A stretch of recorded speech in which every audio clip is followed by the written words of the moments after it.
வணக்கம் அன்பர்களே, வாருங்கள் இப்போது நாம் ரைத்தா செய்யறது எப்படின்னு பார்க்கலாம். ரைத்தாக்கு இன்னொரு பெயர் தயிர் பச்சடி. நாம இப்போ முழு வெள்ளரிக்காய் இருக்கு, இதுல ஒரு ஆஃப் வெள்ளரிக்காய் எடுத்துக்கோங்க. இந்த கேரட்லயும் ஆஃப் எடுத்துக்கோங்க, ரெண்டுத்தையும் தோல் சீவிக்கோங்க. ஒரு ஸ்மால் சைஸ் தக்காளி எடுத்துக்கோங்க, ஒரு பச்சை மிளகாய் எடுத்துக்கோங்க, கொஞ்சம் கொத்தமல்லி எடுத்துக்கோங்க. இத என்ன பண்ணுங்கன்னா இதுல அப்படியே துருவிக்கோங்க. துருவிட்டு வெள்ளரிக்காவையும் துருவிக்கோங்க, கேரட்டையும் துருவிக்கோங்க, தக்காளியை நறுக்கிக்கோங்க, கொத்தமல்லியை இந்த மாதிரி நறுக்கி எடுத்துக்கோங்க, பச்சை மிளகாவையும் நறுக்கிக்கோங்க. இந்த மாதிரி துருவுன கேரட்டையும் வெள்ளரிக்காவையும் ஒன்னா கலந்துக்கோங்க.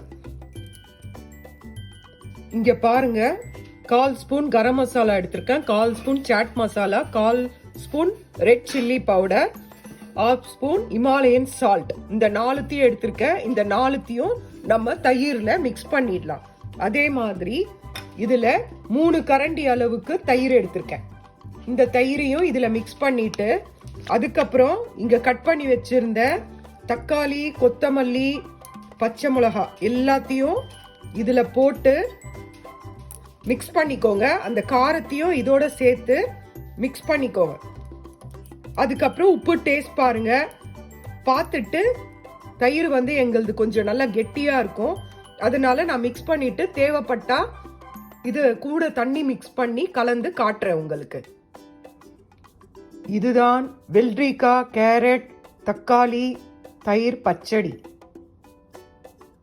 இத நான் கடுகு போட்டு தாளிச்சிருக்கேன். நான் சொன்ன முறையில் செய்யுங்க, ரொம்ப நல்லா இருக்கும்.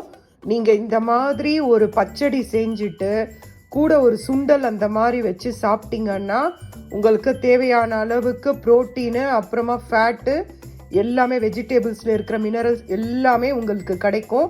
உங்களுக்கு வயிறும் ஃபுல்லாகும். அதனால் இது சாப்பிட்டு பார்த்துட்டு எப்படி இருக்குன்னு சொல்லுங்கள். லைக் பண்ணுங்கள், கமெண்ட் பண்ணுங்கள், ஷேர் பண்ணுங்கள். நன்றி, வணக்கம்.